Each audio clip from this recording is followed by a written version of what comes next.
Chicken Usman കഴിക്കാൻ വേണ്ടിയിട്ട് കോട്ടക്കിൽ നിന്നും കോഴിക്കോട് തക്കാര റെസ്റ്റോറൻറ്റിലേക്ക് പോയ കഥയാണ് ഇന്ന് നിങ്ങൾ കേൾക്കാൻ പോകുന്നത്.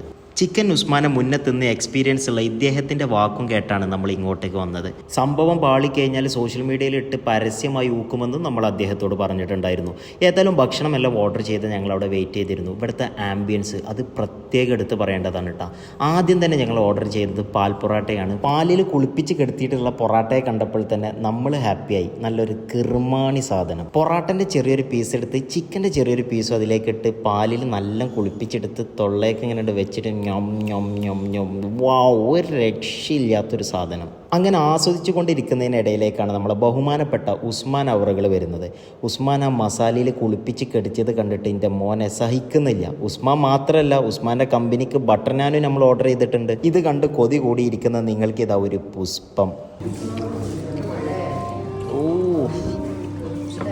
ഉസ്മാനെ കുറിച്ച് എന്താ അഭിപ്രായം?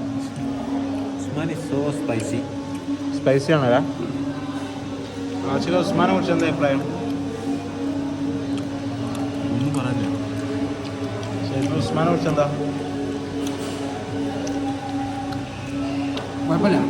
ഉസ്മാൻ്റെ ചെറിയൊരു കഷ്ണം എടുത്ത് മസാലയിൽ നല്ല കുളിപ്പിച്ചെടുത്ത് ഒരു റൊട്ടിയിലണ്ട് പൊതിഞ്ഞ് തൊള്ളേക്കണ്ട് വെച്ചിട്ട് ഞം ഞം ഞം ഞം ഞം. എൻ്റെ അടുത്തുള്ള കൊരുപ്പ് നോക്കണുണ്ടില്ലേ, എന്തായിരിക്കും പനി കുറ്റം പറയുക എന്നുള്ളതാണ് മൂപ്പര് നോക്കുന്നത്.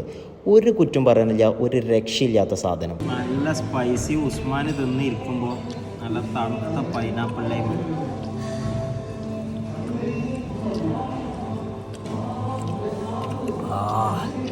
ബില്ല് കയ്യിൽ കിട്ടിയപ്പോഴാണ് ഞങ്ങൾ ആ സത്യം മനസ്സിലാക്കിയത്. ചിക്കൻ ഉസ്മാനല്ല, കോഴി മുസ്മനാണെന്ന്. ഏതായാലും മറ്റൊരു വീഡിയോയിൽ കാണാം. Good bye.